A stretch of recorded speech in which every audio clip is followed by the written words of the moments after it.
My name is Tolu Olubunmi.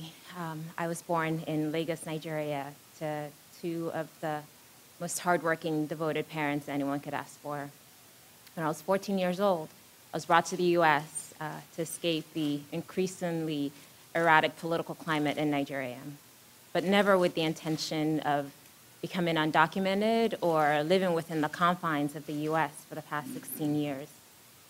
I graduated high school at the top of my class, and when it came time to apply for college, I could barely afford the application fee, let alone tuition, but I didn't let this deter me from my goals. You see, my father had always taught me that an education is a basic necessity in life, and a college education as vital as learning your ABCs. And so with his support, I pushed forward and earned a full scholarship to one of the nation's top universities. I knew I'd been blessed, and I took full advantage of this tremendous opportunity. I'd wanted to be an engineer since I was 8 years old. And in 2002, I graduated with a chemical engineering degree, ready to fulfill my childhood dream. It's been nearly 10 years since graduation, and I'm yet to work a day as an engineer. The only thing worse than having your dreams dashed or being rejected by my own country is losing my father and not being able to say goodbye. My father passed away in Nigeria in the fall of 2006. During his last visit to the US in the summer of 2006, I found out that my father often spent days weeping over my situation, not knowing how to help me.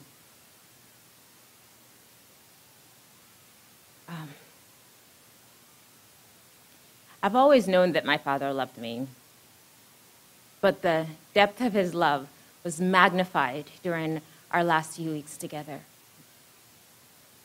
He knew how hard I'd worked to become an engineer and the many dreams I had for my future. He felt my pain as deeply, the pain of my lost dreams as deeply as I did, and so he did the only thing he knew how to do, cry to God on my behalf.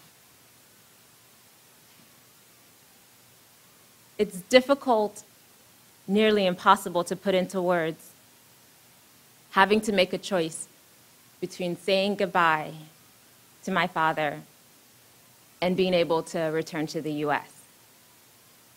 3 weeks after my last visit with my father, he passed away, and I didn't get to say goodbye. I didn't get to say goodbye to the best man I've ever known, the one who sacrificed everything to give me and my siblings a shot at a better life.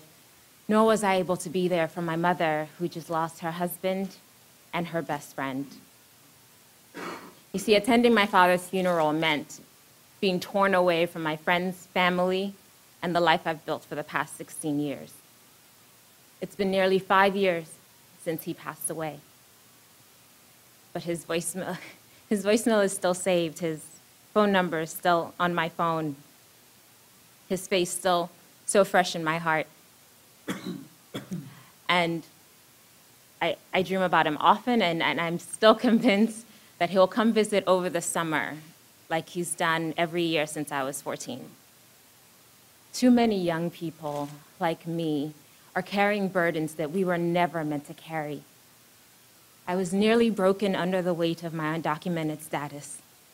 But after meeting so many others like me, and seeing the passion with which Senator Durbin and other legislators and advocates fight for my future, I decided to stop carrying the pain and shame of a decision I had no control over.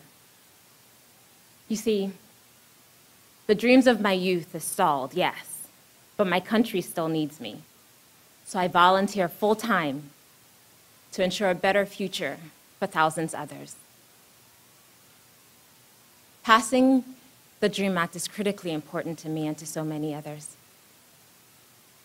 I don't believe that I'm entitled to anything more than this great nation has taught me, that we all have a right to life, liberty, and the pursuit of happiness. Passing the DREAM Act is an excellent first step towards realizing this promise and helping this one young person finally say goodbye to her father.